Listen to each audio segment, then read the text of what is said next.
भाग 7 पीड़ा और उद्देश्य। परिचय। जीवन आपसे इसीलिए संघर्ष नहीं करवाता क्योंकि आप कमजोर हैं। यह आपसे संघर्ष करवाता है क्योंकि आप मजबूत हैं। इसे पता है कि यदि यह आपको दर्द देगा तो आपको स्वयं की शक्ति का एहसास हो जाएगा। महान यूनानी दार्शनिक अरस्तु ने दावा किया कि प्रत्येक घटना किसी कारणवश घटित होती है। आप इसे अपने जीवन में हर उस क्षण तब लागू कर सकते हैं जब आप यह मानते हैं कि आपके जीवन में प्रत्येक अनुभव की रचना आपको आकार देने और स्वयं को ऊपर बहुत ऊंचा उठाने तथा प्रभावशाली रूप से आगे बढ़ने में आपकी मदद करने के लिए हुई है।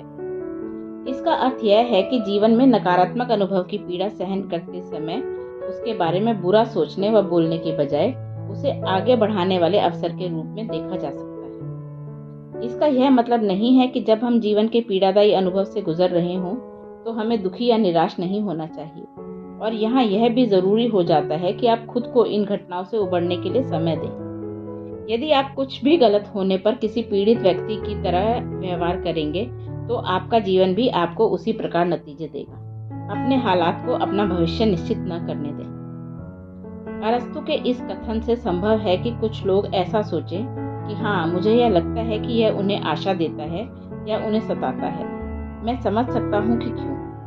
कुछ लोग इस वाक्य को तकलीफदेह मानते हैं। जब कोई व्यक्ति एक डरावने अनुभव से गुजर रहा होता है तो उसके लिए इसका कारण तलाशना कठिन हो जाता है। उन्हें केवल दर्द की अनुभूति होती है और वे यह महसूस कर सकते हैं कि ऐसा कहकर आप परिस्थिति को लेकर अपनी उपेक्षा दिखा रहे हैं।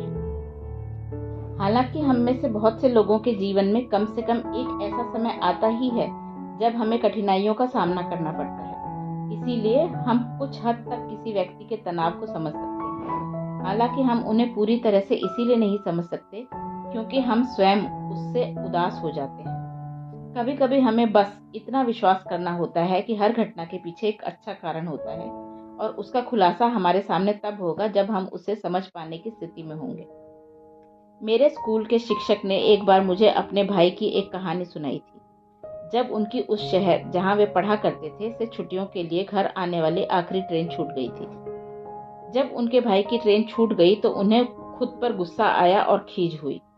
हालांकि कुछ समय पश्चात उसी शाम उन्हें पता चला कि जिस ट्रेन से वे जाने वाले थे वह भयानक रूप से दुर्घटनाग्रस्त हो गई थी और उसके करीब करीब सभी यात्री मारे गए थे।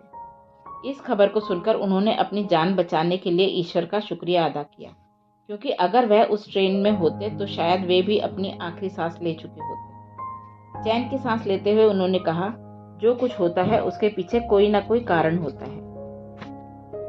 क्योंकि आप अपने सामने आए चुनौतीपूर्ण समय के पीछे कोई तर्क नहीं देख सकते, इसका अर्थ यह नहीं है कि उसके पीछे कोई तर्क नहीं है। मुझे पूरा विश्वास है कि उस ट्रेन में मरने वाले यात्रियों के दोस्त और परिवार वाले मेरी इस बात से सहमत नहीं होंगे, लेकिन अगर मेरे शिक्षक के भाई दृष्टिकोण से देखें तो यह बात पूरी तरह से सही थी।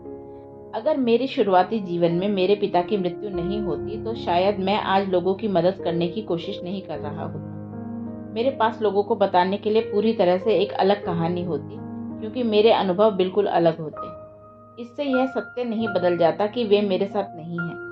अगर मेरे पिता मेरे आसपास होते तो मैंने बहुत सी कठिनाइयों को न झेला होता जो मैंने उनके न रहते हुए झेली, और उनसे बहुत कुछ सीखा भी।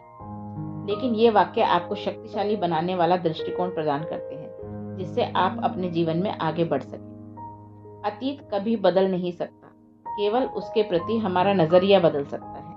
अपने मस्तिष्क में इस सोच को बनाते हुए यह विश्वास करना शुरू कर सकते हैं कि हमारे साथ जो भी होता है वह हमारे लिए ही घटित होता है। हम जैसे जैसे अपने दृष्टिकोण को सकारात्मकता की ओर बदलते रहते हैं, हमारे जीवन में बदलाव होता है। यदि हम इसे नहीं बदलते तो हम अपनी खुशी खो देते हैं और अपनी सकारात्मक ऊर्जा के स्तर को कम कर लेते हैं।